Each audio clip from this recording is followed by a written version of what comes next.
Lewis. I'm the head of Strategic Alliances and Programs for Brooklyn Borough President Eric Adams. This morning we celebrate a historic day here at Brooklyn Borough Hall, and we are so happy to be here, which seems to be the hottest day of the year, but we are going to unveil a portrait that's been donated to Brooklyn Borough Hall. It's a portrait of Ida B. Wells, journalist, abolitionist, and activist. This portrait will be hung permanently at Brooklyn Borough Hall. And so to celebrate this, we have brought out some speakers who will talk about Ida B. Wells and who have some connection to the portrait and the unveiling today. So let me begin by introducing L. Joy Williams. L. Joy is the president of the Brooklyn chapter of the NAACP.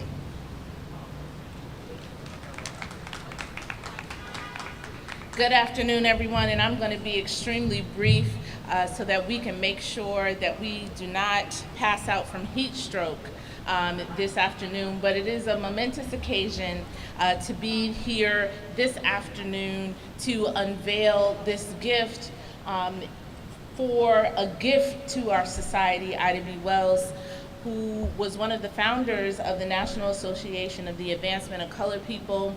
I always find it ironic that she was one of the founders, very vocal, and embodies what this organization is to do today to ensure the advancement of people of color, particularly Black folks in this country, and was later deemed too radical for such an organization.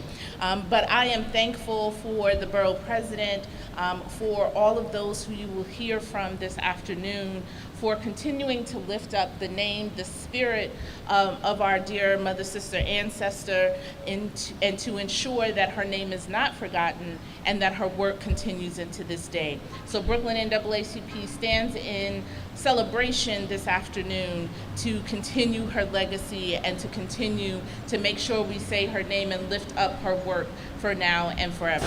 Thank you.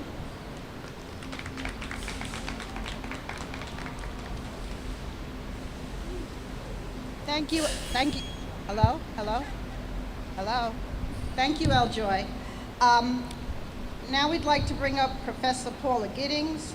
Professor Giddings is the author of the prize-winning biography, Ida, A Sword Among Lions, Ida B. Wells, and also the campaign against lynching.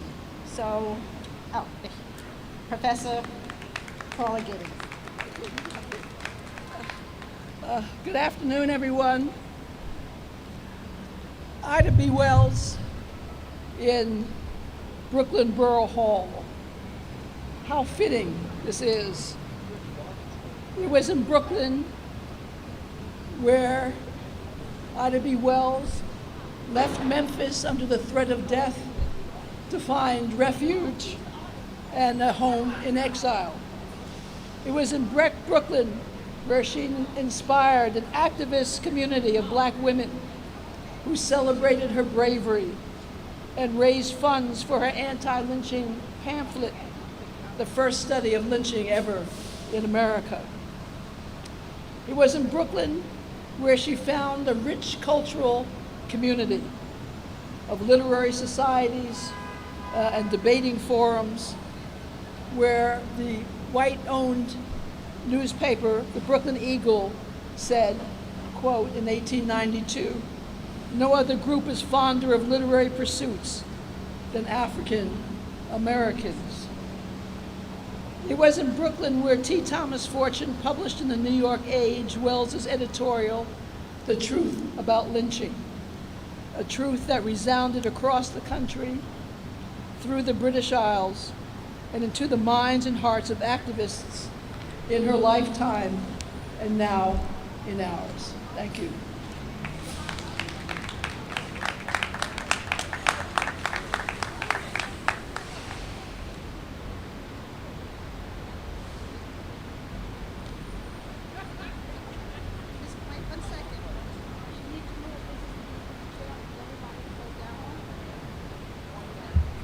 Okay, our next speaker is Professor Carla Peterson, author of Black Gotham. My remarks today are going to amplify what Paula Giddings just said. I'm going to offer a small slice of family history that describes how two of my forebears, Jerome B. Peterson and my great-grand-aunt, Maricha Lyons, lent a helping hand to Ida B. Wells when she first arrived in Brooklyn, and how Ida, in turn, offered encouragement and support to Maricha and her friends.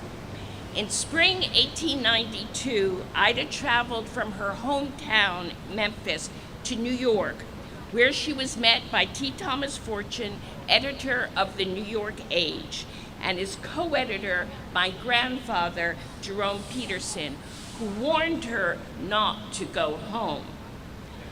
Editor of the Memphis Free Speech, Ida had published militant editorials condemning lynching and praising blacks who resisted. Now Memphis's white citizens were calling for her lynching. At my grandfather and Fortune's invitation, Ida continued her anti-lynching campaign in the pages of the Age. When readers requested that Ida publish her article in pamphlet form, she did not have sufficient funds, but she wrote, "The notable efforts of the ladies of New York and Brooklyn enabled me to comply with this request." Ida returned the ladies' favor by encouraging them to organize and become public activists. Among them were my great-grand-aunt Maricha Lyons, sisters Sarah Garnett and Susan McKinney Stewart, and Victoria Earl Matthews. These are the women who Jacob Morris refers to as sisters in freedom. Who were they? Maricha was an elementary school teacher who rose to become an assistant principal of a Brooklyn grammar school. Like Maricha, Sarah Garnett was a teacher and the first black woman appointed principal of a Manhattan grammar school. An ardent feminist, she founded the Equal Suffrage Club that fought for equal pay for equal work within the school system.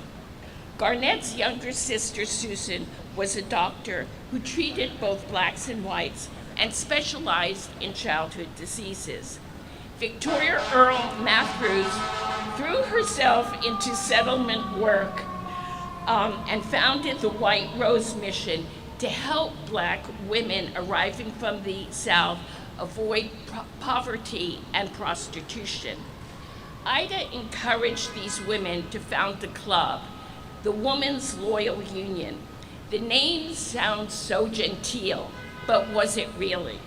The women were loyal to one another, but also to women's causes, and beyond that, to social justice for the race. They were an early version of Black Lives Matters, founded 8 years ago, as we know, by 3 black women as a local chapter that eventually became a national, if not global, network. Ida herself saw the Women's Loyal Union as the beginning of a national network, namely the club movement among the colored women in this country, as the others have noted. Its stated object was the diffusion of accurate and extensive information relative to the civil and social status of the Afro-American, that they may be directed to an intelligent assertion of their rights and to a determination to unite the employment of every lawful means to secure and to retain the unmolested exercise of the same. Black Lives Matter and other social justice movements over there are building on the legacy left by Ida B. Wells. Thank you.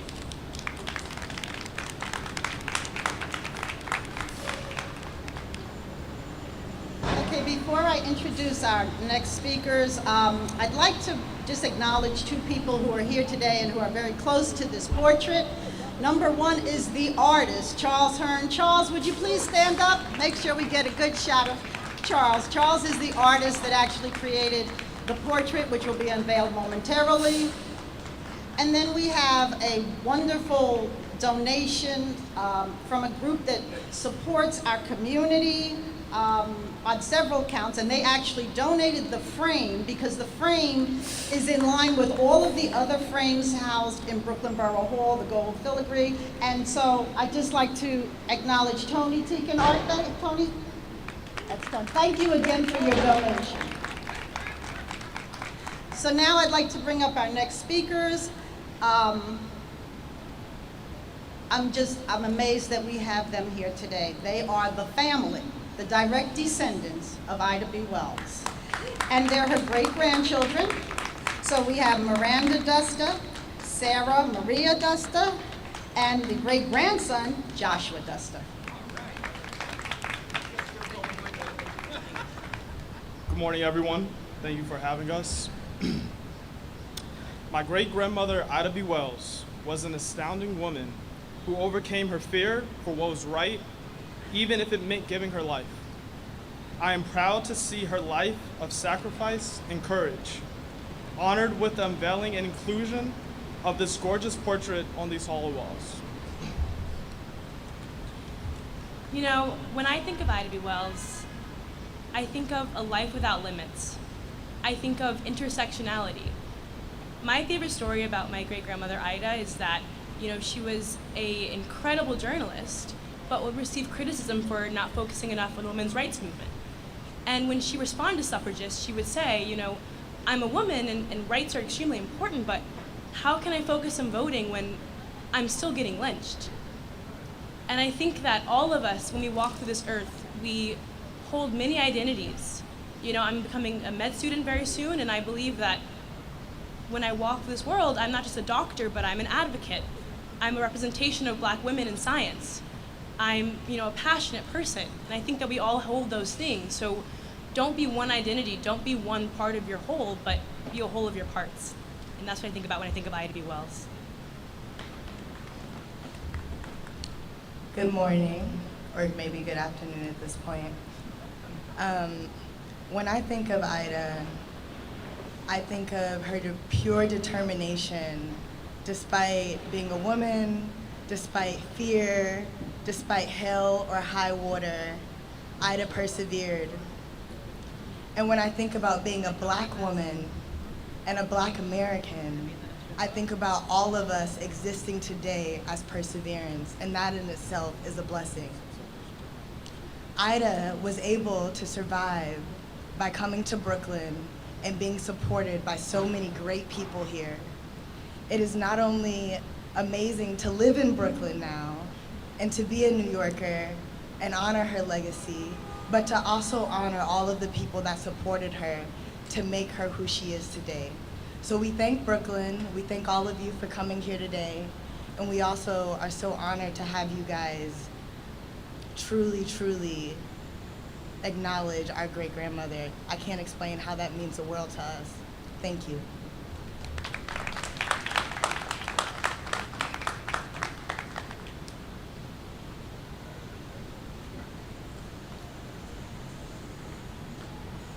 Okay, before we move to the next speaker, we're going to read the actual citation, which has been presented on behalf of the borough president to the family. Can I have one of you open it up? Come on up with the... So you can open it up, just show the press. All right, I'm going to read a few lines from the citation.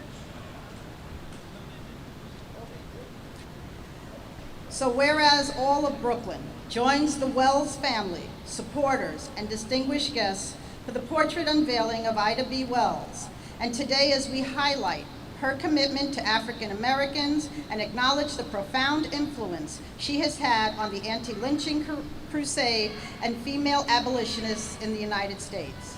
And whereas on behalf of all Brooklynites, I salute Ida B. Wells, an African American journalist, activist, abolitionist, and feminist who led an anti-lynching campaign in the United States during the 1890s. I acknowledge she was born on July 16, 1862, as an enslaved person in Holly Springs, Mississippi, the eldest daughter of James and Lizzie Wells. I recognize the Wells family, as well as the rest of the enslaved people of the Confederate States, who were decreed free by the Emancipation Proclamation on January 1st, 1863, that declared all persons held as slaves within the rebellious states are and shall be free 6 months after her birth. I applaud her impressive legacy of social and political heroism and her writings, speeches, and protests as she fought courageously against prejudice with no regard to the potential danger. I commend Ida B. Wells for establishing several civil rights organizations that included the National Association of Colored Women and a founding member of the National Association for the Advancement of Colored People, the NAACP, and creating the first African-American kindergarten in Chicago, Illinois. I acknowledge she once said, I felt that one had better die fighting against injustice than to die like a dog or a rat in a trap. I laud her exemplary leadership that she's shown throughout her life with improvement, empowerment, and advancement of the quality of life for others. So now, therefore, I, Eric L. Adams, President of the Borough of Brooklyn, do hereby proclaim today, Friday, July 16th, the birthday of Ida B. Wells, as Ida B. Wells Celebration Day in Brooklyn, USA. Okay, our next speaker is the person that really put this all together. We've been talking about this since pre-pandemics, before March of 2020. He is the donor of the portrait, and his name is Dr. Jacob Morris.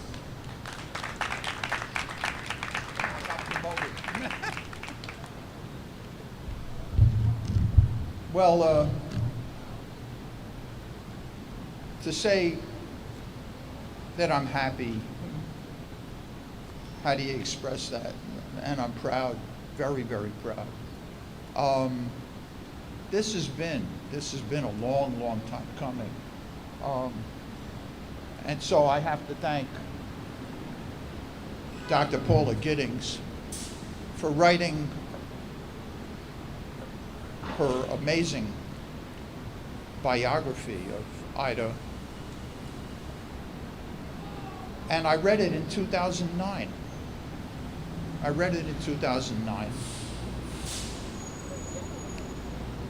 And in the book, there was a paragraph. Ida B. Wells lived on Gold Street for 3 years. And it alluded to how these great women in Brooklyn helped her get her work, her anti-lynching pamphlet, her first anti-lynching pamphlet, Southern Horrors, published. And they coalesced around her, and they were all great, great women. And I call them Sisters in Freedom. Dr. Susan McKinney, the first black woman doctor in Brooklyn, was my first street naming in Brooklyn. I was very proud of that. I still am. And her sister, Sarah Garnett, the first principal of a school, first black woman principal of a school in New York City. And Victoria Chapman and the great Maritza Lyons, and they were all Ida B. Wells' Sisters in Freedom. And that's why Ida's time here in Brooklyn was so historically significant. And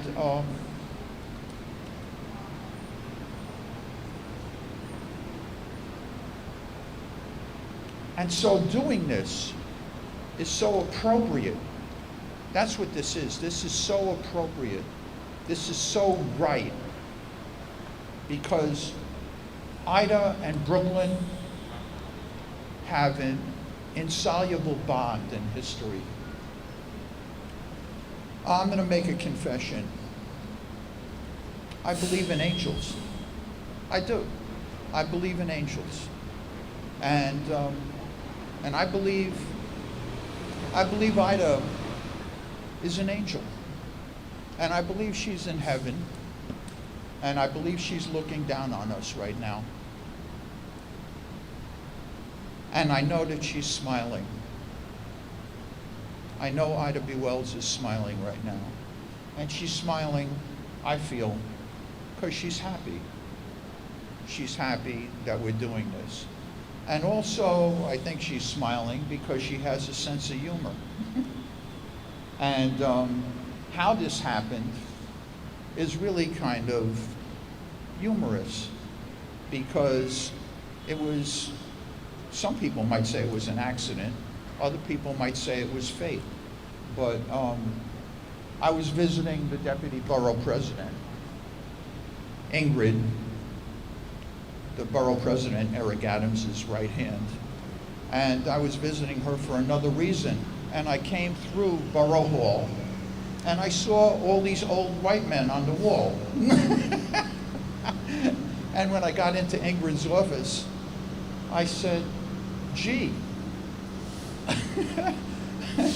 there's like only one black woman on your wall here inside Borough Hall, Shirley Chisholm.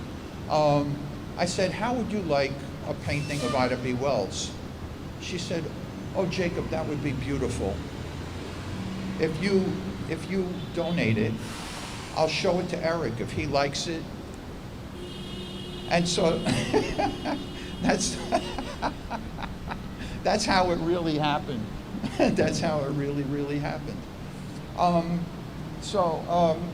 You know, coming here this morning, I decided that I'm going to offer to donate 4 more paintings to Brooklyn Borough Hall. That's right, for her fellow sisters in freedom. A painting of Dr. Susan McKinney, a painting of Maritza Lyons, a painting of Sarah Garnett, and a painting of Victoria Chapman. Thank you.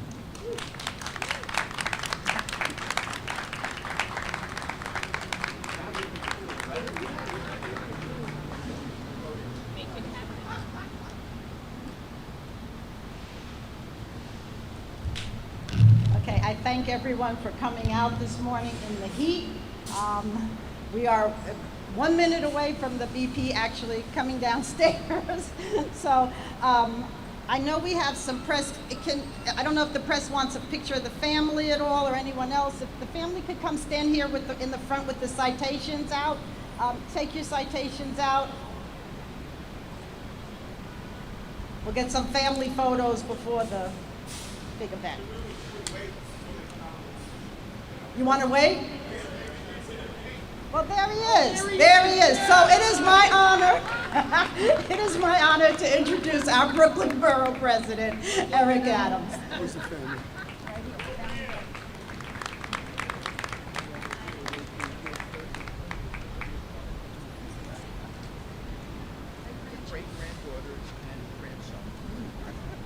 Such a powerful moment. Oftentimes we view history through our current state and not the continuation of long, protracted struggles throughout our lifetime.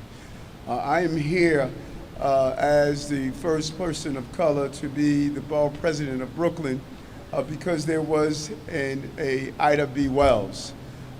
Before there was a Rosa Parks, before there was a Dr. King, before there was a Marcus Garvey, before there was a Reverend Sharpton, a Obama, there was a very courageous woman who decided that she was going to use the power of her voice to push forward what America was supposed to become.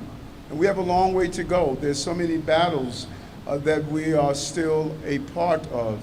But when you watch the descendants of Ida B. Wells come here in the borough of Brooklyn, which if it was a separate city would be the 3rd largest city in America, to do an unveiling, it is stating that we're moving in the right direction. And it is stating that this city where you have school buildings and streets named after slave owners, where you see an absence of women in statues or the naming of various structures, where you see the lack of diversity around our various other populations. We are stating that we're not going to remain in the past, We're going to move forward and ensure that we acknowledge the real heroes and sheroes that shaped America. And Miss Wells' legacy is rich. A trailblazing civil rights leader with a portrait, and we'll have a portrait in Borough Hall. It says a lot. You walk through Borough Hall and you will believe that this is a borough that was only made up of one ethnicity and one gender. We must change that, and that is what we're going to push through. Miss Wells was born in slavery during the Civil War in Holly Springs, Mississippi. And the emancipation and the freedom brought us today to first acknowledging Juneteenth as a federal holiday. These are the things we must continue to do. She made her name for her advocacy around women's rights and civil rights, not lifting up only African American women, but what she has done has impacted women throughout the years in the city and country. And what she did in 1884 while riding the Chesapeake Ohio Railroad, where the conductor ordered her to move from the first class ladies' car to the smoking car, she did something that many young people did when they marched for Black Lives Matter. She refused. Refusal is an opportunity to move us in the right direction, failing to adhere to those things that are wrong. She sued the railroad and won in local circuit court.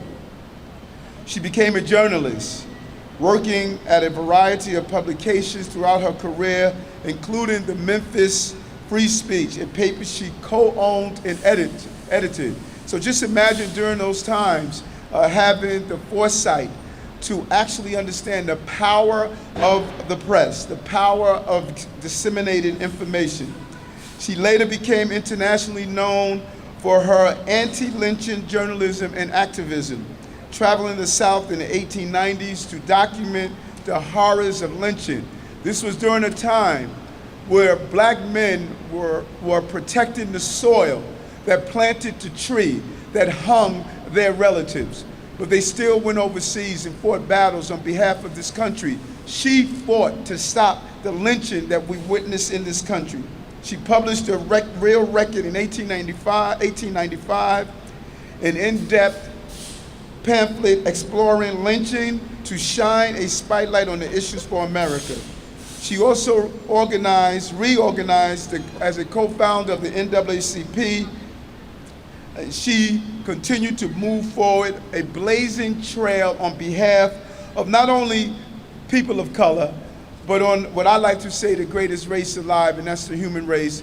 She personified what it meant to be a great human being and to be a great American. And so I want to thank her, and I want to thank her descendants who are here, and I'm sure they're proud to see their ancestor to be placed here in Brooklyn Borough Hall, what we call a place that's the center of the universe, the People's House, and now the People's House have a real people fighter that will be adorning the walls. No one will enter this building without recognizing that there was an amazing woman who lived and who fought by the name of Ida B. Wells. Thank you very much. Don't go anywhere.